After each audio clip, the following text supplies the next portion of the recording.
നിങ്ങളുടെ ഫേവറേറ്റ് സീരിയലുകൾ ടിവിയിൽ വരുന്നതിന് മുൻപേ സൺ നെക്സ്റ്റ് ആപ്പിൽ കാണാം. ഇനി എല്ലാവർക്കും മുൻപേ കാണൂ. ഇപ്പോൾ തന്നെ സൺ നെക്സ്റ്റ് ആപ്പ് ഡൗൺലോഡ് ചെയ്ത് സബ്സ്ക്രൈബ് ചെയ്യൂ. ആകാശ് പറയൂ. സർ, ഞാൻ ട്രഷറിയിലേക്ക് പോകുന്ന വഴി അവരെന്നെ എന്തോ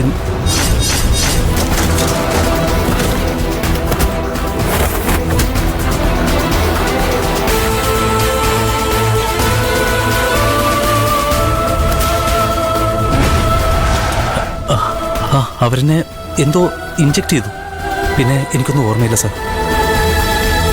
പിന്നെ വീട്ടിൽ വെച്ച് വീട്ടുകാരെയും സാറിനെയൊക്കെ കണ്ടപ്പോഴാണ് എനിക്ക് ചില കാര്യങ്ങൾ ഓർത്തെടുക്കാൻ പറ്റിയത്.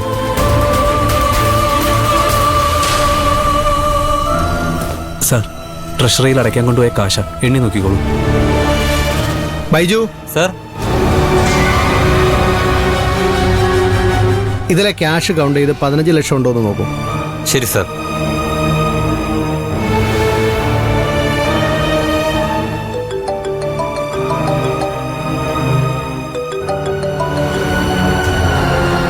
ഹലോ സർ, ഞാൻ PWD ചീഫ് എഞ്ചിനീയർ ശ്രേയ രാജേശ്വരിയാണ്. പറയൂ മാഡം. ഓഫീസിൽ നിന്ന് ട്രഷറിയിൽ അടയ്ക്കാൻ കൊണ്ടുപോയ കാഷുമായിട്ട് മുങ്ങിയ അസിസ്റ്റന്റ് എഞ്ചിനീയർ ആകാശിനെതിരെ ഞാനൊരു പരാതി നൽകിയിരുന്നു.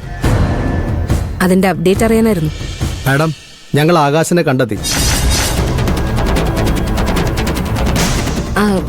Very good sir. 15 ലക്ഷം രൂപയും റിക്കവർ ചെയ്തോ? ആ ക്യാഷ് ആകാശ് ഞങ്ങളെ ഏൽപ്പിച്ചിട്ടുണ്ട്. സർ, ക്യാഷ് ഹാൻഡ് ഓവർ ചെയ്തു എന്ന് വിചാരിച്ച് അയാൾക്കെതിരെ ആക്ഷൻ എടുക്കാതിരിക്കരുത്. ഞാൻ തന്ന കംപ്ലൈന്റ് വെച്ച് FIR ഇട്ട് കോടതിയിൽ ഹാജരാക്കി റിമാൻഡ് ചെയ്യിക്കണം. മാഡം, ക്യാഷ് തിരികെ കിട്ടിയില്ലേ? ഇനി എന്തിനാ ആകാശിനെതിരെ നടപടി എടുക്കുന്നത്? സർ, ക്യാഷ് കിട്ടി, അത് ശരിയാ. പക്ഷേ അയാൾ ആ ക്യാഷുമായിട്ട് മുങ്ങാൻ ശ്രമിച്ചത് കുറ്റമല്ലേ? മാഡം പറയുന്ന പോലെ ആകാശ് മുങ്ങാൻ ശ്രമിച്ചിട്ടില്ല. ആകാശിനെ ആരോ കടത്തിക്കൊണ്ടുപോയതാ.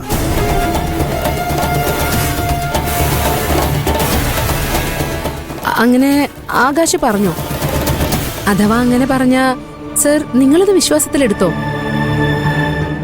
ഇതുപോലുള്ള ആളുകൾ രക്ഷപ്പെടാനായിട്ട് പലതും പറയും. ആകാശ് പറയുന്നത് വിശ്വസിക്കരുത്. മാഡം, ക്യാഷ് റിക്കവർ ചെയ്തിട്ടുണ്ട്. ഇനി ആകാശിനെ കടത്തിക്കൊണ്ടുപോയത് ആരാണെന്ന് അന്വേഷിക്കണം. ഇതൊരു കൊട്ടേഷൻ ആണെന്നാ. മാഡത്തിന് എന്ത് തോന്നുന്നു? സാർ എന്താ ഉദ്ദേശിച്ചത്? അല്ല, ഞാൻ ചോദിച്ചെന്നേ ഉള്ളൂ മാഡം. സ്റ്റേഷനിൽ വന്ന് സൈൻ ചെയ്ത് ക്യാഷ് കൊണ്ടുപോയിക്കോളൂ. സർ, എന്താ കൗണ്ട് ചെയ്ത് സാർ? Correct madam. ക്യാഷ് 1 രൂപ പോലും കുറയാതെ 15 ലക്ഷമുണ്ട്. എത്രയും പെട്ടെന്ന് സ്റ്റേഷനിൽ വന്ന് കളക്ട് ചെയ്തോളൂ. Okay sir.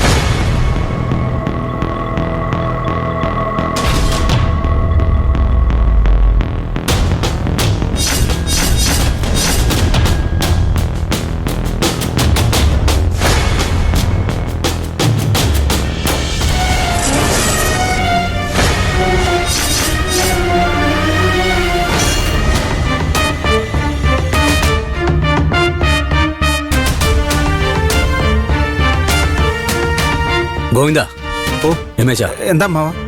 നിങ്ങൾ പോയി ആകാശിന്റെ മുറിയിൽ നിന്ന് ആ പെട്ടി എടുത്തോണ്ട് വാ. ശരി മാവ, വാ.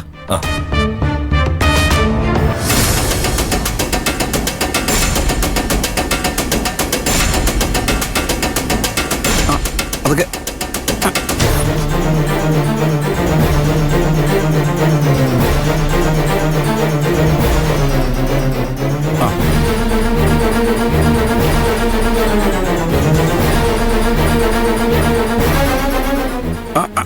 തട്ടല്ലേ, അവിടെ തട്ടല്ലേ.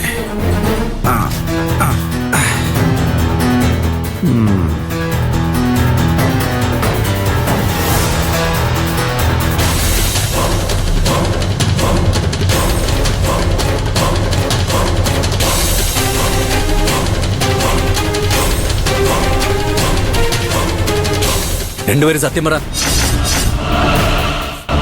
എന്താ ഒന്നും അറിയാത്ത പോലെ നിൽക്കുന്നു രണ്ടുപേരും? സത്യം പറയാൻ. ഈ പെട്ടി എങ്ങനെ ഇവിടെ വന്നു? എന്താ അളിയാ, ഇദ്ദേഹം എന്തൊക്കെ പിച്ചും പേയും പറയുന്നുണ്ട്. ഒന്നും കഴിച്ചിട്ടില്ലെന്ന് തോന്നുന്നു.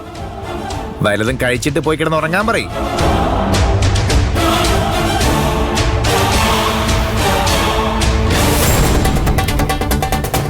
എന്താ ബാലമാമേ? മോളെ, ആ SI പറഞ്ഞില്ലേ എല്ലാവരും ചേർന്നൊരു ഡ്രാമ കളിക്കുകയാണെന്ന്? SI പറഞ്ഞത് അങ്ങനെ മുഴുവനായിട്ട് തള്ളിക്കളയാനൊന്നും പറ്റില്ല. ഇവിടെ നടന്ന നാടകത്തില് ഈ കുടുംബത്തിലെ ആൾക്കാർ ഉൾപ്പെട്ടിട്ടുണ്ട്.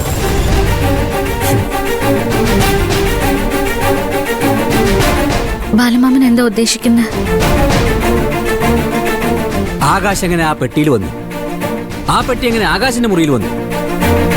ഇതൊന്നും നമുക്കറിയില്ലെങ്കിലും ഇവർക്ക് രണ്ടുപേർക്കും അറിയാം.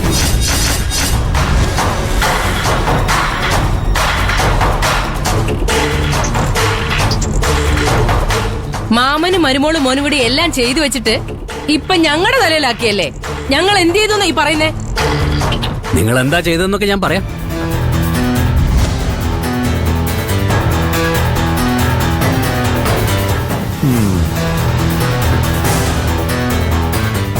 SI പറഞ്ഞല്ലോ ആരുടെയെങ്കിലും കൈ ഇതിന് പിന്നിലുണ്ടാവുന്നു. അത് ഇവരുടെ രണ്ടുപേരുടെയും കൈകളാ.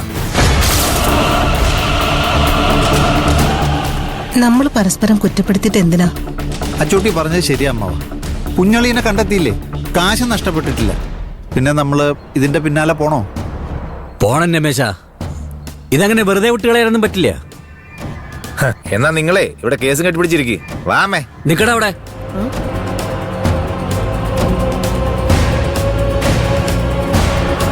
ഞാൻ ചോദിച്ച ചോദ്യത്തിന് ഉത്തരം പറയാതെ രണ്ടും ഇവിടുന്ന് പോവില്ല. ഞങ്ങൾ ആരും വീട്ടിലില്ലാത്ത സമയത്ത് ഈ പെട്ടി വീട്ടിനുള്ളിൽ വന്നു. ഞാനും ഗോവിന്ദനും ചാരുമോളും ആകാശനെ തേടിയുള്ള ഓട്ടത്തിലായിരുന്നു. അശ്വതി, നിങ്ങൾ മൂന്നുപേരും എവിടെ പോയിരുന്നു? ഞാനും രമേശേട്ടനും അനുവും കൂടെ ആകാശിനൊരു ആപത്തും ഇല്ലാതിരിക്കാൻ മേലൂർക്കാവില് വഴിപാട് നടത്താൻ പോയിരുന്നു.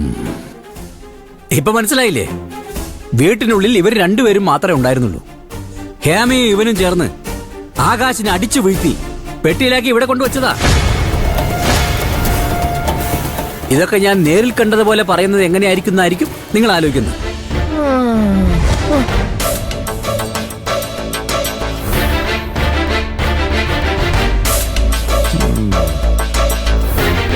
അമ്മേ, നാട്ടുകാർക്ക് ക്ലാസ് എടുക്കുന്ന മാഷിനെ വട്ടായെന്ന് തോന്നുന്നു. എടാടാ, വട്ടാകാൻ പോകുന്ന ആർക്കാണെന്ന് കുറച്ചു സമയം കഴിയുമ്പോ രണ്ടുപേർക്ക് മനസ്സിലാവും.